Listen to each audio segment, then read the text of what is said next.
for giving me the opportunity to share my knowledge and thoughts on some current topics that are floating around today. All right, just before we start, the presentation, both mine and Dr. Vani's, will be run on a platform called Mentimeter. So it's interactive. I would like the audience to whip out your mobile devices and be ready to punch in a certain website and a certain code when we give it to you. So you can answer the poll questions and the quiz questions. And if you listen carefully, you might be able to win some prizes at the end by answering all the quiz questions correctly. Okay, so without further ado, let's get started. The title of my presentation is Life After Lockdown. So let's jump right into a poll question. If everyone can log on, well, basically go on to www.menti.com. I don't know if you can see it very clearly, but it's menti.com. And punch in a code. I will read out the code number if it's not very clear. 68489692. Of course, the question I think is visible. How is everyone feeling after lockdown? Please feel free to free text some options and they should start to appear on the screen behind me. I will repeat the code again if someone didn't get it. 68489692.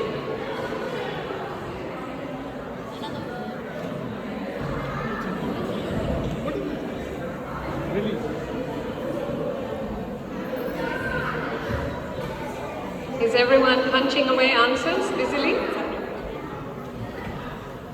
It should start to appear on the screen.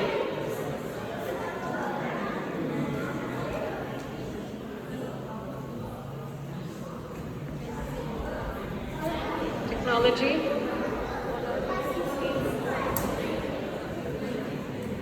Can I see a show of hands if someone's already put in options, just so we know it's working? Okay, right. Okay. Not sure why it's not coming up. Has to show image. So it's menti.com. Do you need to press S? Do you need to press S? Look at S to show image. S. No options coming up yet. That's very nice. Hold on. It should come in. It's coming up. It's coming up on the phones. Oh, you can see it there. Oh, okay. Press S. Press S. S. Right. No. No, that's not the one. Oh, there we go. Okay, there we go. Nice. Wow, I love the hungry one. I'm sure there's starters out in the back.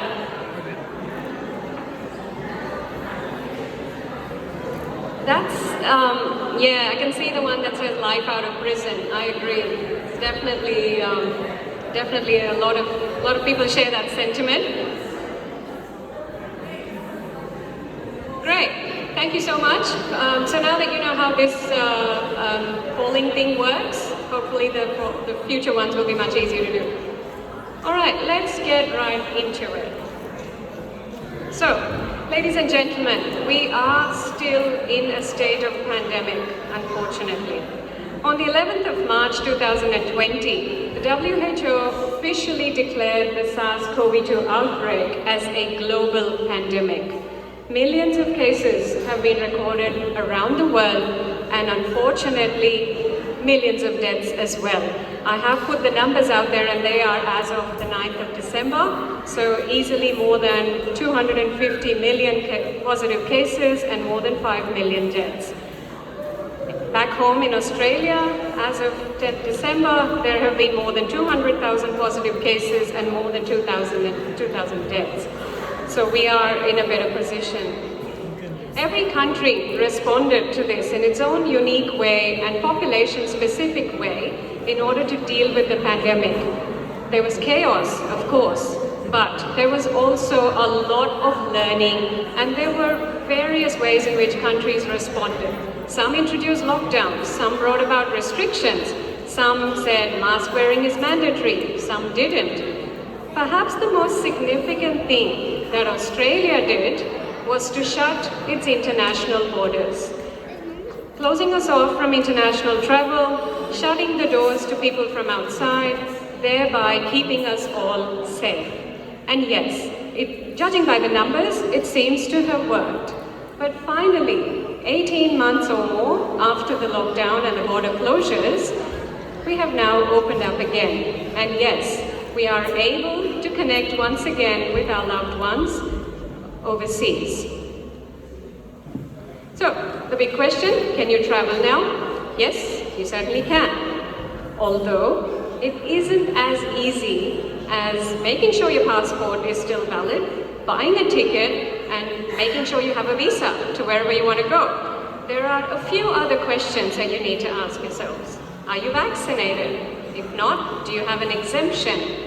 Is your vaccine TGA, Therapeutic Goods Administration of Australia, TGA approved or WHO approved and listed? Are you prepared to get a COVID test before you leave, upon arrival at your destination, and when you return as well? And, of course, is it safe to travel now? So, a few key things before you go, and I get asked this quite a bit in my practice, so I thought I'd share some things with you today. Primarily, you need to download an international travel vaccine certificate from the MyGov website.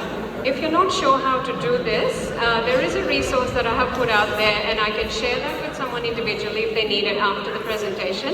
It's titled, How Can I Get Proof of My COVID Vaccines in a PDF format, and it is on the RACGP website. It does include options for citizens of Australia, Medicare card holders, as well as non-Medicare card holders as well. So it's pretty comprehensive. Then, you need to get a PCR test within 72 hours before you board the flight. It is a private test. Even though the test is pretty much the same as what you get when you go through a drive-through COVID-19 testing clinic, for travel purposes, it is considered a private test with no Medicare rebate. All the major pathology companies are offering it, and the prices vary from $100 to $150. So you need to basically go online to any of those websites, book yourself a test, pay for it, and get the test. And they will send you the report in a PDF format via email, and you have to carry that when you go to the airport. Right. Almost every country has its own version of testing and monitoring and contact tracing. So it is really important that you check individual websites of each country before you travel, because you don't want to go there and get caught out or be told to turn around and return. I just thought I'd put in some information about what's happening around the world, what's happening elsewhere. So, India. This website that I've listed is the Ministry of Health and Family Welfare. It is the website for up-to-date information on travel guidelines, infection rates, and vaccination rates. It's updated very regularly, and it also has state-by-state information. The case numbers in India are generally low, less than 10,000 a day when I last checked, and in general, it's in a stable state, and vaccination rates are also climbing. India has approved vaccination for children, and booster doses for adults is also likely to start happening soon. Europe.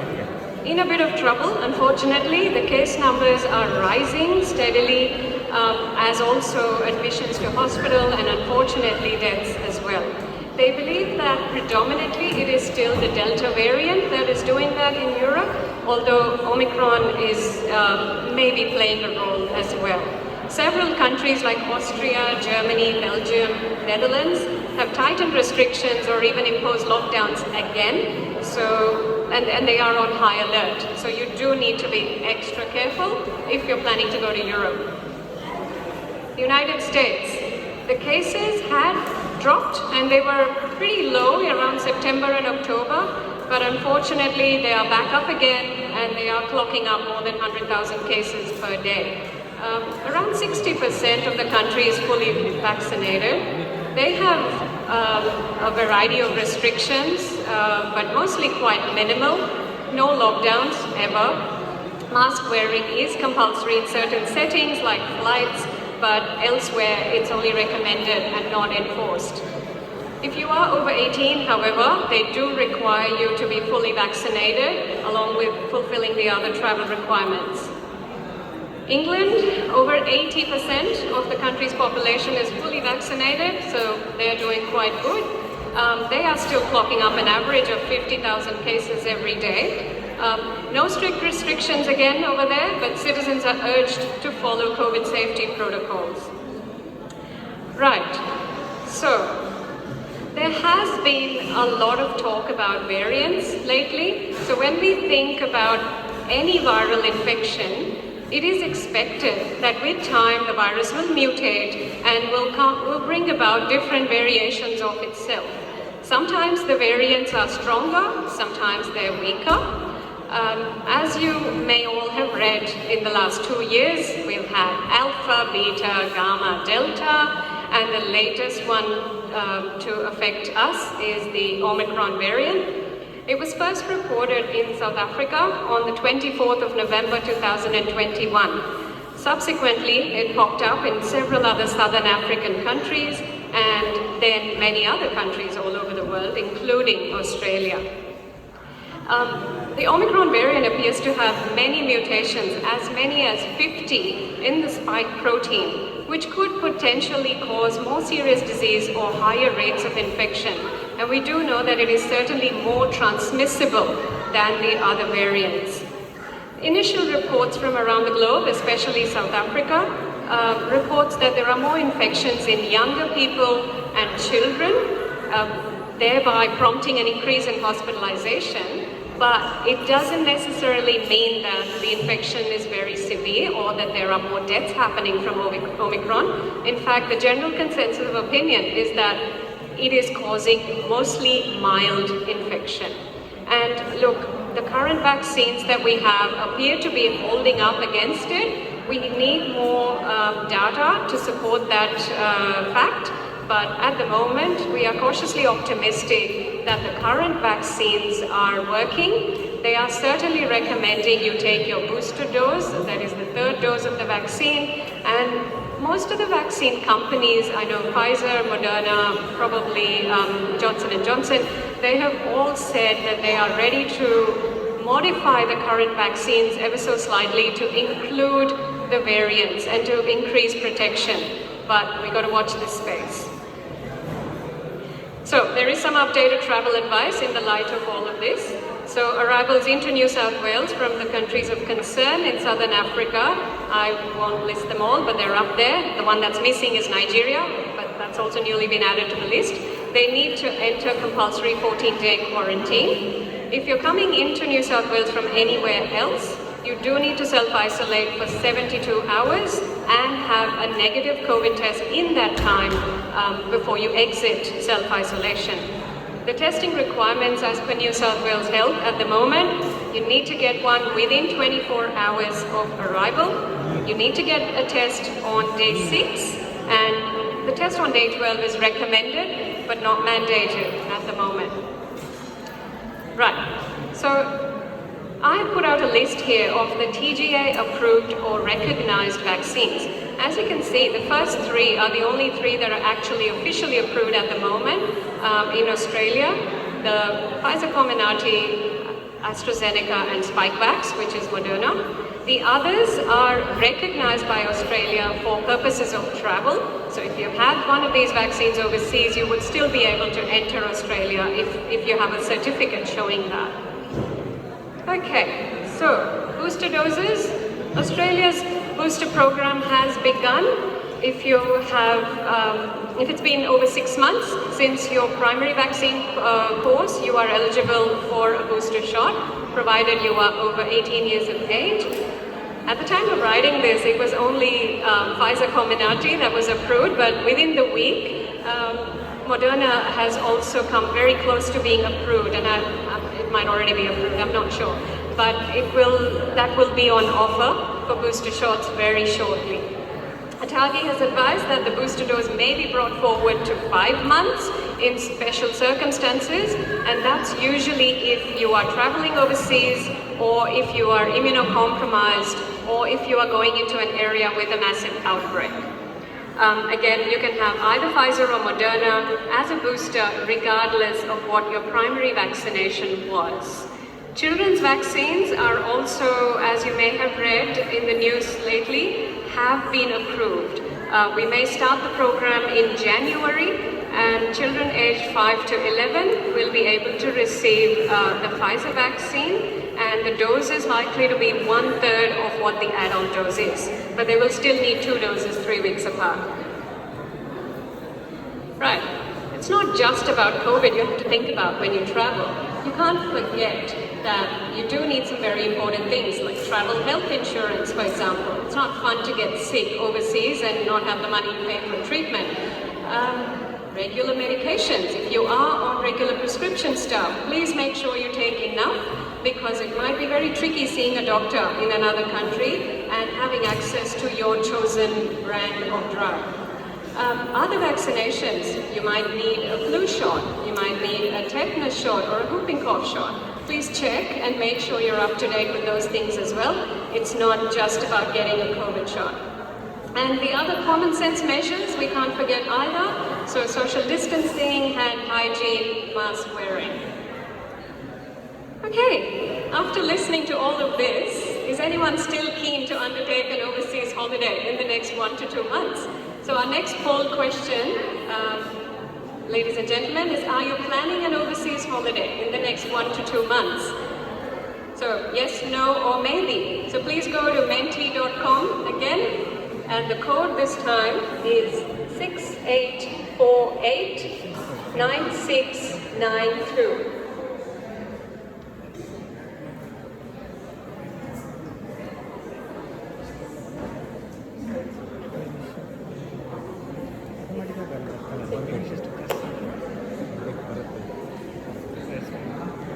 ಅಂದರೆ next week ಬರುತ್ತೆ ಅದು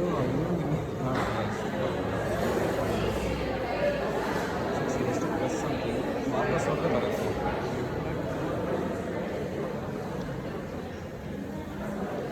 ಬಂದಿದ್ದಲ್ಲ go back ಮಾಡಿ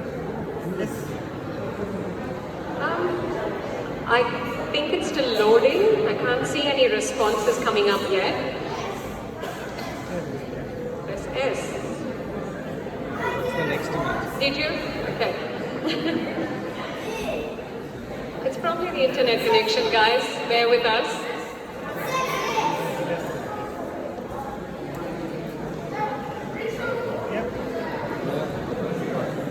Can you see it? Internet hopeless ಇಲ್ಲಿ ವಾಣಿ computer ಮೇಲೆ just connect I should be able to see it. Sorry, technology issues again.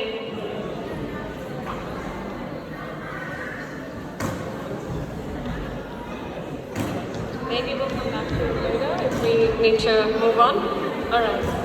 I have a feeling a lot of you have said yes, because I think we are desperate to get out. But we'll see. Okay, I just wanted to talk a little bit about long COVID as we move on into what I call the third phase of COVID. The first phase was when the infection was new, we didn't have vaccines, we didn't know much about it. The second phase is people are vaccinated, they're getting protected, case numbers are dropping. But then the third phase would be when so many millions of people have had the disease, there is likely to be some long-term implications to that. So long COVID is now officially recognized as a WHO recognized illness, and it is called the post-COVID-19 condition. It's defined by a cluster of symptoms that can occur 3 months following a positive infection, confirmed infection. The symptoms are typically shortness of breath, fatigue, chest pain, maybe cough, headaches, brain fog, and sometimes mental health symptoms like anxiety or depression. 1 in 3 people who contract COVID-19 infection may go on to have long COVID. There are no specific treatments available as yet for long COVID, but we are hopeful that vaccination may prevent long COVID. We just need more studies to confirm this fact. These are some of the useful resources where I got my data from. Feel free to go on them if you need to. And with that, I'm concluding my presentation. Thank you.